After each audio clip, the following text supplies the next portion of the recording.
여러분 안녕하십니까, 진성호입니다. 이재명 더불어민주당 대표에 대해서 그동안 사퇴하라는 압박은 크게 많지 않았습니다.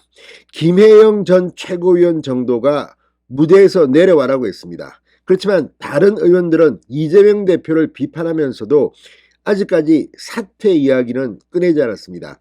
그런데 방금 전 이낙연계의 좌장격인 서른 의원이 이재명 대표의 사과와 사퇴를 요구했습니다.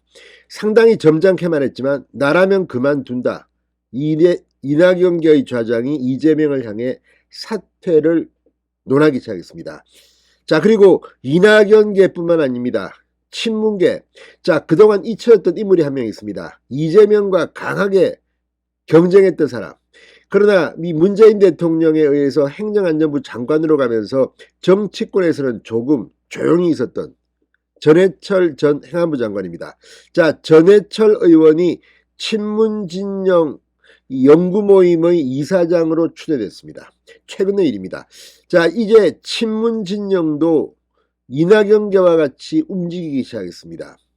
이재명 대표가 곧 내려올 거라고 아마 판단한 게 아닌가 싶습니다.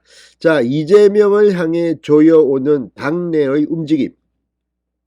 이재명은 지금 단합을 이야기하지만 그렇지 않습니다. 지금 당내 사정은 이재명 열혈 지지자들이 다른 의원들을 향해서 입에 담지 못할 욕설을 퍼붓고, 아무튼 민주당은 지금 분당 사태를 맞이할 것 같습니다. 이낙연계의 좌장이 내가 이재명이라면 그만두겠다고 했습니다. 왜 그랬을까요? 진성호의 융단 폭격 시작합니다. 더불어민주당을 융단 폭격합니다. 방송에 앞서 아직 진성호 방송에 구독자가 아니신 분은 붉은색 구독 버튼 눌러주십시오. 더 좋은 방송으로 보답하겠습니다. 자, 이제 이 서른 의원 미국으로 날아가서 이낙연을 만나니 많이 아니다. 이낙연은 예정대로 조기 귀국하지 않고 6월까지 공부한다. 이런 이야기가 나오고 있습니다만, 서른과 같은 이재명을 비판하는 이낙연계의 움직임은 간단치 않습니다. 어제도 모임에서 이낙연계 의원들이 이재명 대표의 지도부를 강하게 성토했습니다. 자, 서른은 그런 분위기를 업었는지 방금 전 이 불법 정치자금 의혹에 연루됐다는 비판을 받고 있는 이재명을 향해 대국민 사과와 대표직 사퇴를 사실상 요구했습니다. 자, 서른 의원은 KBS 라디오 주진우 라이브에 출연해 이재명 대표의 최측근인 김용 전 민주연구원 부원장과 정진상 민주당 대표실 정무조정 실장이 구속된 상황을 거론하면서 두 분이 나는 관련 없다고 부인을 하는데 법원이 구속영장을 때린 걸 보면 꼭 그렇게 우리가 받아들일 수 있겠느냐. 과거 역대 대통령이나 정치 지도자들이 측근들이 비리에 쌓이게 되면 그걸 사과했었다. 이 대표가 과감하게 죄송하게 생각한다. 결과는 봐야 되겠지만 일단 법원의 결정을 존중하는 의미에서 국민에게 사과드린다는 이야기를 먼저 하는 게 순리에 맞는다. 이 대표가 언제 사과할지는 정확히 모르겠지만 조만간 사과를 할 것. 사과를 안 하면 국정을 이끌어갈 자세가 안 됐다고 국민들이 판단할 수밖에 없다. 이렇게 말했습니다. 서른 의원은 알 겁니다.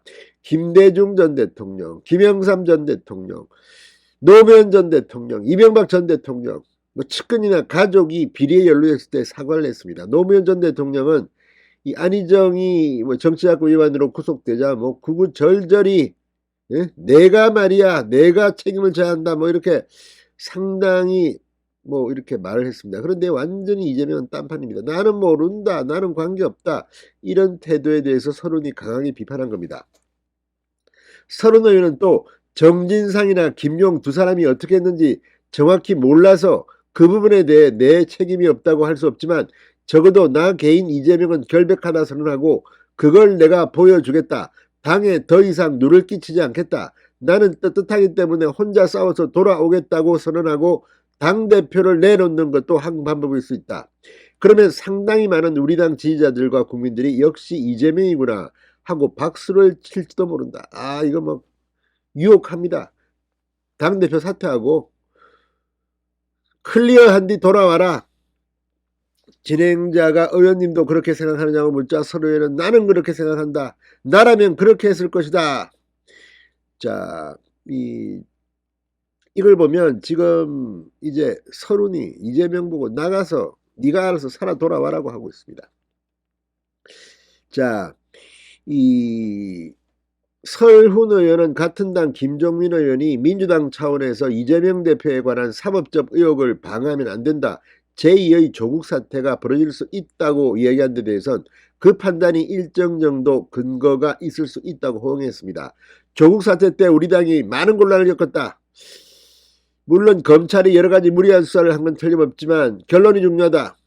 그 결론을 통해서 우리가 굉장히 곤란한 처지에 빠졌던 것이 사실이다라고 말했습니다. 그러니까 이 조국 옹호하다가 조국 부인 정경심이 구속되고 하면서 민주당은 완전히 패착, 줄줄이 선거에 졌습니다. 이번에도 이재명이 조국 역할을 할지도 모르겠습니다. 자, 아무튼 이재명 대표는 이제 점점 더 힘이 사라지고 유고 상태에 갈지도 모르겠습니다. 자, 친문계가 주축인 민주당 싱크탱크 민주주의 4.0 연구원, 지난 22, 23일 이틀간 인천 영종도의 한 호텔에서 심포지엄 및 총회를 했다고 합니다. 이 자리에서 전해철 의원이 이사장으로 추천했습니다. 전해철 의원, 이재명하고는 앙숙 중에 앙숙입니다. 2020년 이 민주주의 창립 초기 4.0 창립 초기 당시 멤버였지만 장관으로 옮기며 일정 부분 거리를 뒀습니다. 2018년 경기도지사 경선에서 이재명과 붙었던 전해철, 지난 8월 전당대회 때는 이재명 대표는 출마하지 말라고 했던 적이 있습니다. 그만큼 이재명하고 정말 감정적으로 안 좋습니다. 자, 전해철도 움직이기 시작했습니다. 이재명은 어디까지 버틸까요? 점점 더 이렇게 공개적인 발언 수위가 높아지는 것을 보니 이재명도 끝나가는 모양입니다. 진성호의 융단 폭격이었습니다. 여러분 감사합니다.